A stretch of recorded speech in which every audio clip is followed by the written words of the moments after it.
The Philadelphia Eagles' young defensive tackles will break out in 2024. I'm going to tell you why coming up next, right here on Locked On Eagles.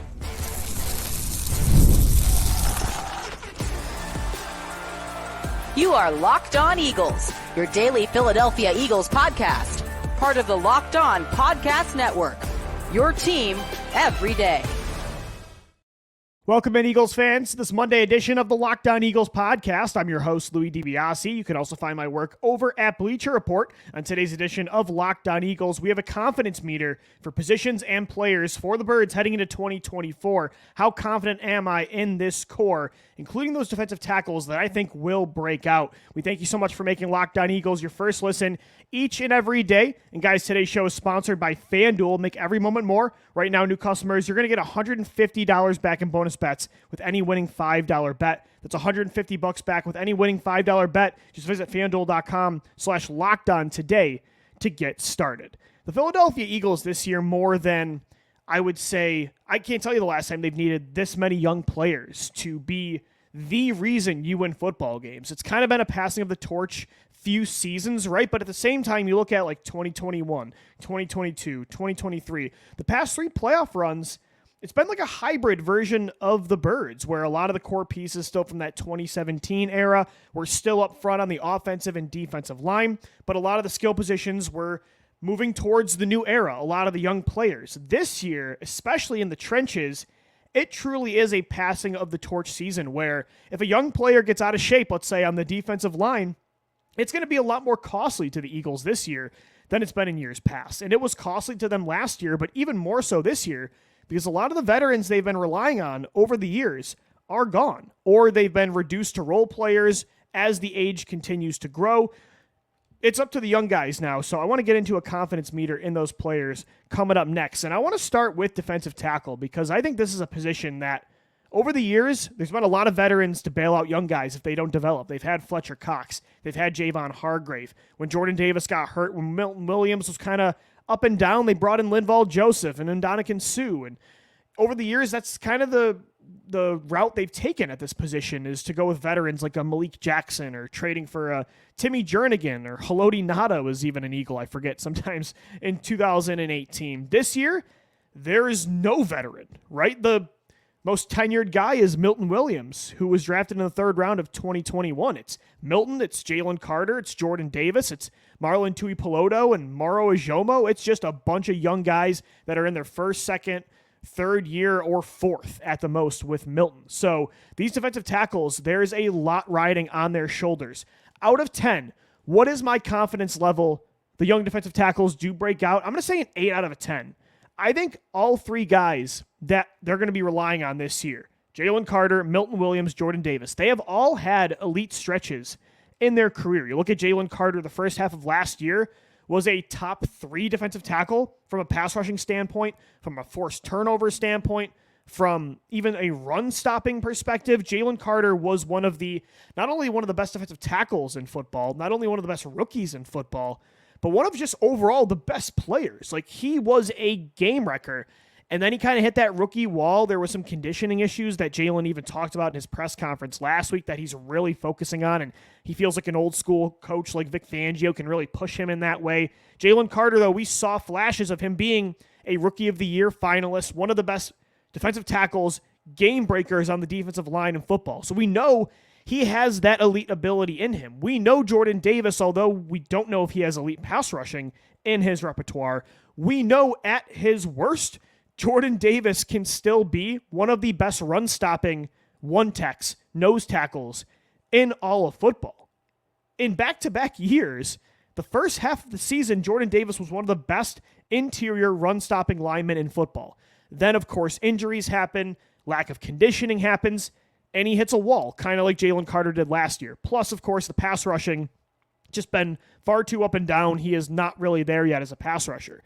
However, the more important thing might be for him to just stay in shape and stay healthy, because Jordan Davis can still have elite traits even if he doesn't reach that pass rushing, which I think he needs to make the trade up of 2022 worth it. The value they placed on him in the first round, he needs to become that guy to make that worth it.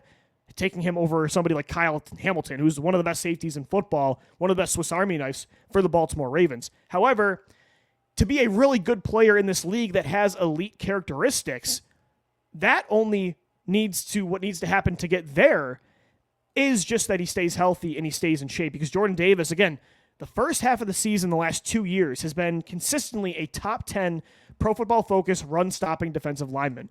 Even Milton Williams has had some elite runs over the past couple years. Like, he's had, in his own right, when you look at PFF grades, top 5 run-stopping runs. Like, the first month and a half of last year of 2023, not only Jordan Davis, but Milton Williams was also a top 5 run grading defender, according to PFF. And if you look at the end of the season, the last 2 years, Milton Williams has been one of your best defensive tackles when the season is ending. Like, he's saved a lot of his best football for when it matters most, especially as a pass rusher. Like, him and Nolan Smith, I would say, were the 2 best players maybe you had in your playoff game last year in Tampa Bay when everybody else was a zombie.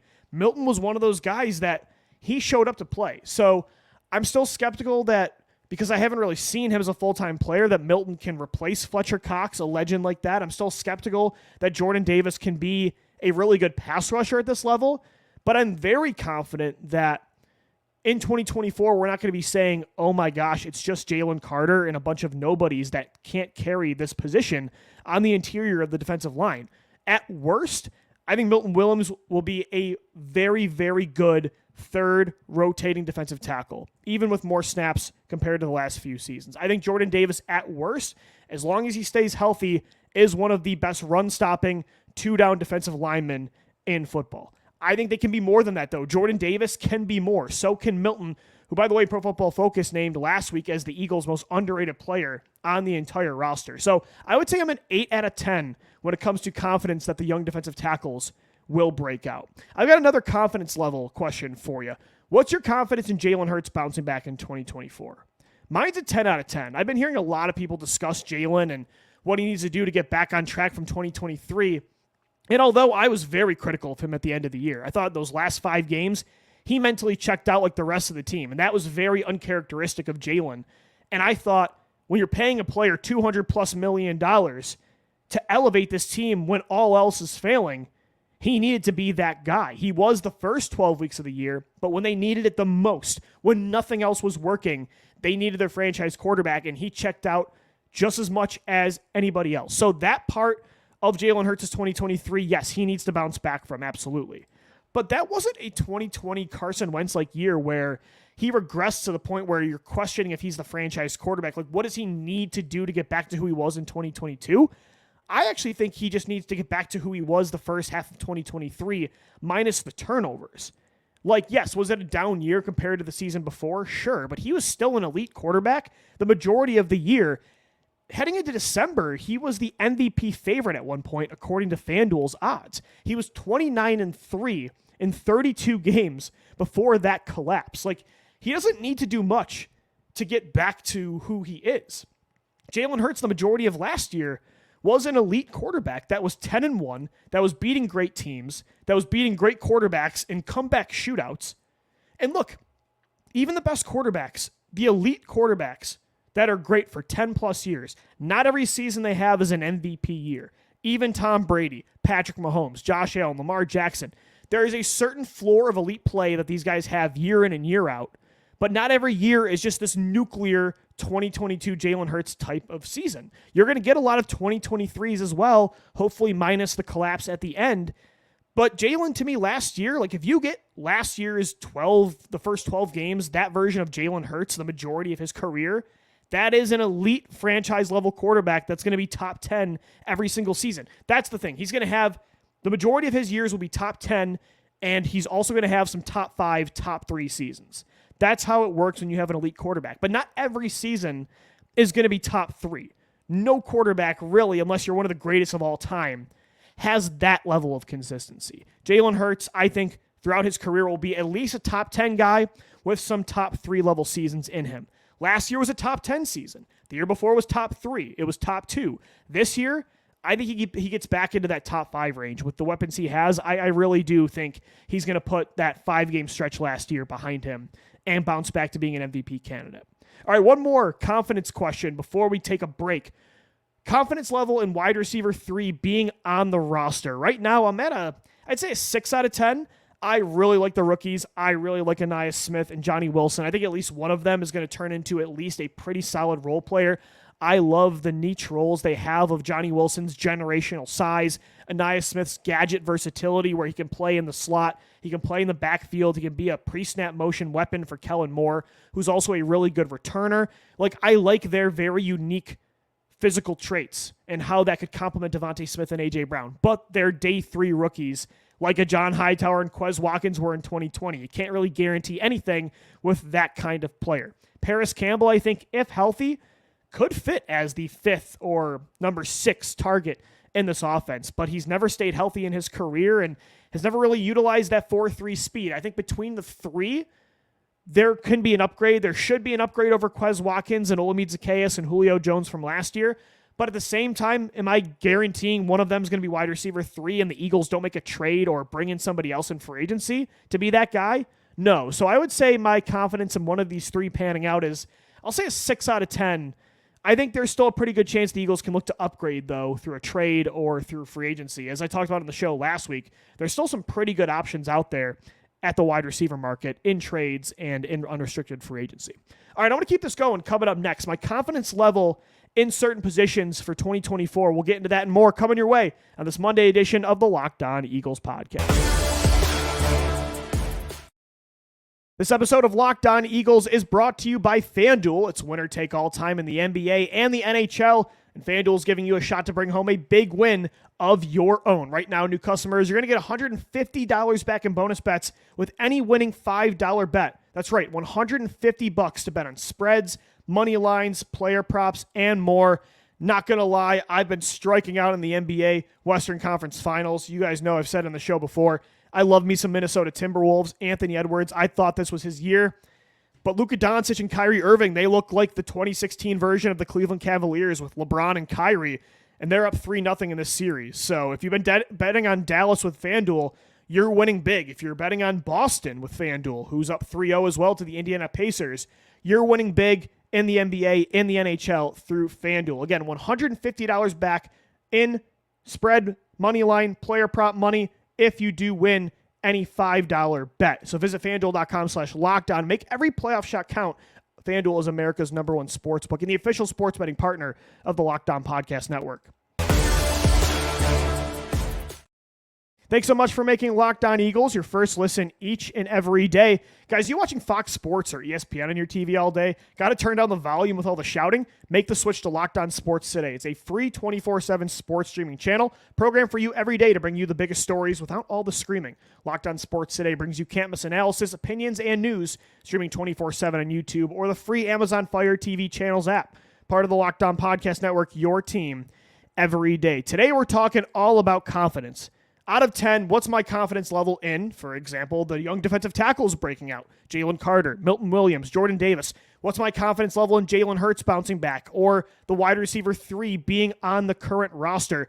Let's keep this going with linebacker. What's my confidence in your confidence level? Make sure you hit me up and let me know your answers as well at LockedOnBirds, at DiBiase, LOE on Twitter. My confidence level out of 10 that Devin White or Nakobe Dean, you could also throw Jeremiah Trotter Jr. in there if that's the guy you're picking for this question. Your confidence level that one of these linebackers will play, or both, at a TJ Edwards, Kazir White 2022 level. I think, and again, that's not asking, that the question is not, are you confident that these players will become elite linebackers, one of the best players in the league at this position, between Nakobe Dean, Devin White? We're not saying, do you think they're going to become Fred Warner? Do you think they're going to be TJ Edwards and Kazir White of 2022, which are really good, solid linebackers that you can win with, and you're not going to win in spite of? You're not going to lose because of these guys, right? Kazir White just made very safe, smart plays all year long. He didn't miss tackles. He was never really in the wrong position. Same with TJ Edwards, who did start to make a lot of impact plays and was an every down green dot player for you. Neither one was top 10 at their position. You could argue top 15 from like a PFF grade standpoint for TJ Edwards, and Kazir White was a top half level starter in the NFL at will linebacker, but that's not asking much, I think, of Devin White or Nakobe Dean to play like TJ Edwards or Kazir White in 2022. And I've said it before, like, I think their floors are lower than those players from that Super Bowl season, but I think their ceilings are higher. Devin White, TJ Edwards, and Kazir White have never had the kind of year Devin White did in 2020 when Tampa Bay won the Super Bowl. Like, he was an all-pro level player. Nakobe Dean showed flashes at Georgia of being a guy that can be one of the better every down linebackers in football. Now, he hasn't shown it at the NFL yet. Devin White hasn't shown it at the NFL level in years, but I do think they can get to that Edwards-White level. I'll say a 7 out of 10. I'm pretty confident. The more the months have gone on, the more excited I'm actually getting about this linebacker core. Again, I know the risks. I know the floor is not there like it was with Edwards and White, but I really like the skill set, the complementary skill sets of Dean and Devin White for sure. All right, number 2, my confidence level in the current edge group to make sure we do not regret the Eagles trading Haason Reddick. This one, I'm going to have 5 out of 10, and let me explain why. These players are all very solid. Josh Sweat, Nolan Smith, Bryce Huff, Brandon Graham, Jalix Hunt. Kind of like linebacker, I really love the potential of these players. I think as a whole group, they're going to be a lot more consistent than they were getting to the quarterback in 2023. But is one of these players going to be the go-to guy in the clutch that you know will get the game-winning sack? Do you think a guy on this roster on the edge can be a top 5 sack producer, a top 5 clutch defender? Because that's what Haason Reddick was. Like, we need to give Haason Reddick credit. He was a top 3, top 5 at least edge rusher over the last 4 years in Carolina and in Philadelphia. I don't know if Josh Sweat, Bryce Huff, Nolan Smith, Brandon Graham are going to get to that level. Like, Nolan Smith has the potential to. So does Jalix Hunt even at one point. And Bryce Huff has shown he can be one of the most elite pass rushers in football, but can he do it as consistently as Haason Reddick has over the last few years in the biggest moments? Can Josh Sweat finally become that guy? I'll say a 5 out of 10 that we're not going to miss Haason Reddick on the Eagles this year, but I will say I'm pretty confident as a whole group, the edge rushing position this year is going to be a lot more consistent, especially in the sack department in over a 17-game stretch compared to that 2023 group. So that's where I'll be with that. But when it comes to somebody replacing Reddick, I'm at like a 4 or 5 out of 10 on that one for sure. All right, one more confidence level question for you for the defensive side of the football. Confidence level in the Eagles having 2 long-term boundary cornerbacks currently on the roster. I'm at an 8 out of 10. I'm at an 8 out of 10. I'm at a 10 out of 10 that Quinyon Mitchell is going to be one of those guys. I do not believe he's going to be a bust. You guys know I'm a big Mitchell guy. I think he is the answer long-term for the CB1 spot. When it comes to CB2, I think there's a pretty good shot that guy's on this team. I think at worst, Cooper DeJean can be a really good CB2 opposite Quinyon Mitchell, if that needs to be what happens. However, I'm very confident that at least one of Isaiah Rodgers, Keely Ringo, and or Eli Ricks will give you the optionality to move DeJean around other positions on defense where you can maximize, I should say, his ceiling as a star Brian Branch type player, which I'm sure I've said on the show multiple times now since they drafted this kid. But I think Isaiah Rodgers, and I'm honestly starting to get more confident in Rodgers than the other guys in this group. It sounds like he's already turning heads at OTAs, and he had a top 5 PFF kind of season in 2022 with the Colts in only 12 games, but still, he has shown elite flashes, kind of like the young defensive tackles with a smaller sample size. So I think between him and Keely Ringo showed flashes down the stretch, Eli Ricks made some plays last year. Between those 3 and Cooper DeJean, I think one of those 4, on top of Quinyon Mitchell, those 5 corners, 2 of them I think are going to be long-term boundaries. I do not think the Eagles in a year or 2 are going to be saying, oh no, we need to make another Darius Slay type of trade or a first-round pick. We need to spend another one on a corner because these young guys didn't pan out. No, I think the Eagles have done a great job of collecting a lot of promise at this spot where 2 of them are going to pan out for sure. And I think one of those other guys I mentioned will allow you to move Cooper DeJean around the formation where he won't have to be a starting outside corner. So I'll say 8 out of 10 that the Eagles have 2 of their long-term boundary corners already on the roster. All right, guys, coming up next right here on Locked On Eagles, we wrap things up with First Thought. My first thought on 2 former Eagles, coming up next right here on the Locked On Eagles podcast. Today's episode of the Locked On Eagles podcast is brought to you by Gametime. Gametime makes getting NBA Final tickets even faster and easier. Prices on the Gametime app actually go down the closer it gets to tip-off. With killer last-minute deals, all-in prices, views from your seat, and their lowest price guarantee, Gametime takes the guesswork out of buying NBA tickets, NFL tickets as well. The Eagles' schedule is out. I'm planning on going to some road games like New Orleans. I think I'm circling Cincinnati and Baltimore as well. I'm getting those tickets through Gametime, where you can save up to 60% buying last-minute sport tickets, concerts, comedy, theater, you name it, and more. Plus, you can get a panoramic view from your seat in the app before you buy. Take the guesswork out of buying NBA Finals tickets, NFL tickets, and more through Gametime. Download the Gametime app, create an account, use our code LOCKEDONNFL for $20 off your first purchase. Terms do apply. Again, create an account, redeem that code LOCKEDONNFL for $20 off your first purchase. Download Gametime today. Last minute tickets, lowest price, guaranteed. All right, Eagles fans, we're wrapping up this Monday edition of Locked On Eagles, doing it the way we've been doing for the last few weeks, and it's the first thought game. I have one of our listeners, one of our producers, or Gino, pull up a former Eagle, and we're just going to give the first thoughts we have off the top of our head about what we feel about that guy. And the first player that I want to discuss is going to be, it looks like they're the running backs from the Super Bowl 52 core.